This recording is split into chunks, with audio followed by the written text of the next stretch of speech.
Hello everyone, कैसे हैं आप लोग। आज हम एक नया टेंस सीखने जा रहे हैं, past continuous tense. Past continuous tense हम तब इस्तेमाल करते हैं जब पास्ट में कोई भी एक्टिविटी एक्शन में थी, यानी कि चल रही थी किसी एक पर्टिकुलर टाइम पर या किसी पर्टिकुलर सिचुएशन पे। मिशन अंग्रेजी बोल को तुरंत सब्सक्राइब करके नोटिफिकेशन का बटन दबाएं। इस वीडियो को लाइक और अपने मोबाइल में सेव सभी कॉन्टेक्ट्स को शेयर करके अपने शुभ चिंतकों को इंग्लिश सीखने के आसान और सही तरीके में मदद करें। आप फेसबुक और इंस्टाग्राम से भी मदद ले सकते हैं।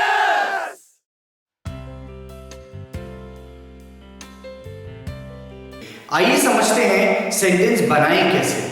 सेंटेंस बनाते वक्त हमें वही रूल अपनाना है, यानी सबसे पहले सब्जेक्ट का इस्तेमाल करेंगे, फिर हेल्पिंग वर्ब, फिर मेन वर्ब और इसके बाद ऑब्जेक्ट। हमारा सेंटेंस हो सकता है, यशिका 7 बजे खा रही थी। आप कह सकते हैं कि वे मंडे को खेल रहे थे।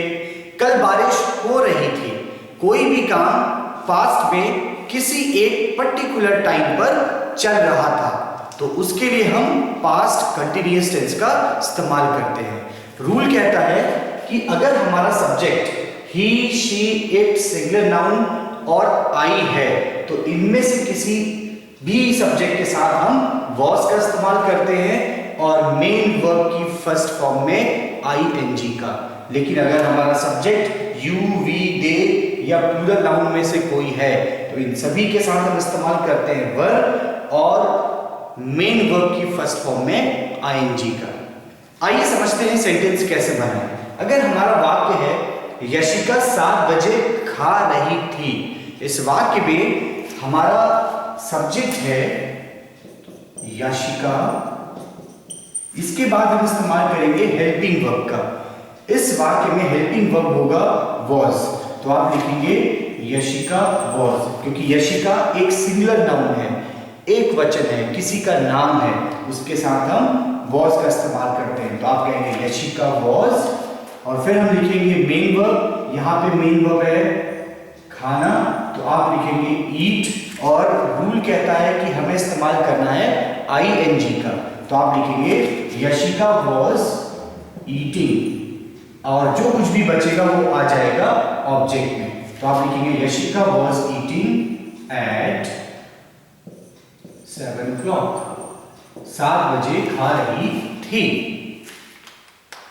अगर ये सेंटेंस हमारा नेगेटिव होता, यानी नकारात्मक, जैसे यशिका 7 बजे नहीं खा रही, तो इस वाक्य में जब भी हम नेगेटिव सेंटेंस बनाते हैं, नेगेटिव सेंटेंस के नॉट को हमेशा हम हेल्पिंग वर्ब और मेन वर्ब के बीच में इस्तेमाल करते हैं। बाकी सारी चीजें वैसे ही लिखी जाती हैं। तो आप लिखेंगे Yashika was eating at 7 o'clock। तो यहां पे हेल्पिंग वर्ब है वॉज और मेन वर्ब है ईटिंग, दोनों के बीच में हम लिखेंगे नॉट। तो सेंटेंस हो जाएगा Yashika was not eating at 7 o'clock, यानी यशिका 7 बजे नहीं खा रही थी। अगर ये वाक्य हमारा इंटरोगेटिव होता, यानी प्रश्नवाचक, अगर यहां पर हम प्रश्नवाचक सेंटेंस में हेल्पिंग वर्ब को पहले और जो सब्जेक्ट का काम कर रहा है उसे हम बाद में लिखते हैं। एक उदाहरण लेते हैं। अगर हमारा वाक्य है, क्या यशिका 7 बजे खा रही थी। अब इसमें हम सबसे पहले हेल्पिंग वर्ब को पहले और सब्जेक्ट को बाद में लिखेंगे। जैसे कि आप लिख सकते हैं वॉज और फिर आप लिखेंगे यशिका। यहां पर हम नॉट का इस्तेमाल फिलहाल नहीं करते हैं। So was Yashika eating at 7 o'clock, क्या यशिका 7 बजे खा रही थी। हिंदी के वाक्य में अगर आपको क्या शब्द पहले मिलता है, तो इसकी इंग्लिश में ट्रांसलेशन करते वक्त व्हाट का इस्तेमाल नहीं करते हैं। अगर इसकी जगह कोई दूसरा इंट्रोगेटिव वर्ड या ये खुद बीच में होता, यानी यशिका 7 बजे क्या खा रही थी। अगर ये क्या बीच में होता, यानी वाक्य होता यशिका 7 बजे क्या खा रही थी, तो इसकी इंग्लिश मीनिंग हम सबसे पहले देखते हैं। तो सेंटेंस हो जाएगा what was Yashika eating at 7 o'clock, यानी यशिका 7 बजे क्या खा रही थी। अगर होगा यशिका 7 बजे कैसे खा रही थी, तो कैसे की इंग्लिश हो जाएगी हाउ। प्रेजेंट कंटिन्यूअस टेंस का सेंटेंस बनाते वक्त हमेशा हम ध्यान रखते हैं कि यहां पर हमेशा टाइम लिखा हो। अगर टाइम नहीं है तो या तो सिचुएशन हो सकती है। आइए समझते हैं सिचुएशन से सेंटेंस कैसे बनाएं। सिचुएशन का मतलब कोई ऐसी परिस्थिति जब वह काम पास्ट में चल रही थी। एग्जाम्पल, यशिका खा रही थी जब तुम आए। यहां पर समय की जगह सिचुएशन है, सिचुएशन है जब तुम आए। तो आइए समझते हैं इसको इंग्लिश में ट्रांसलेट कैसे करेंगे। तो आप लिखेंगे यशिका, यशिका, आप पहले इसको ट्रांसलेट करेंगे। यशिका खा रही थी तो आप लिखेंगे यशिका।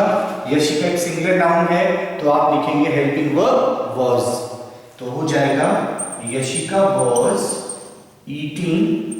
अब आप आएंगे सिचुएशन में। सिचुएशन में हमेशा हम वर्ब की सेकेंड फॉर्म का इस्तेमाल करते हैं, यानी पास्ट सिंपल का रूल इस्तेमाल होता है। तो आप लिखेंगे यशिका वॉज ईटिंग, जब का मतलब यहां पर होगा व्हेन, और फिर आप सब्जेक्ट लिखेंगे यू, और आने की इंग्लिश होती है कम, और कम का सेकेंड फॉर्म होता है केम। तो आप कहेंगे Yashika was eating when you came.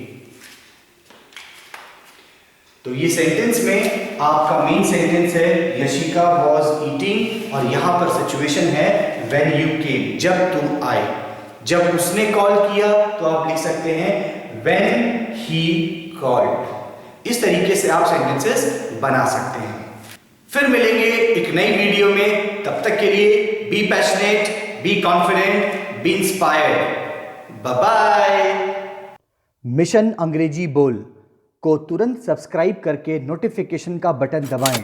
इस वीडियो को लाइक और अपने मोबाइल में सेव सभी कॉन्टैक्ट्स को शेयर करके अपने शुभ चिंतकों को इंग्लिश सीखने के आसान और सही तरीके में मदद करें। आप फेसबुक और इंस्टाग्राम से भी मदद ले सकते हैं।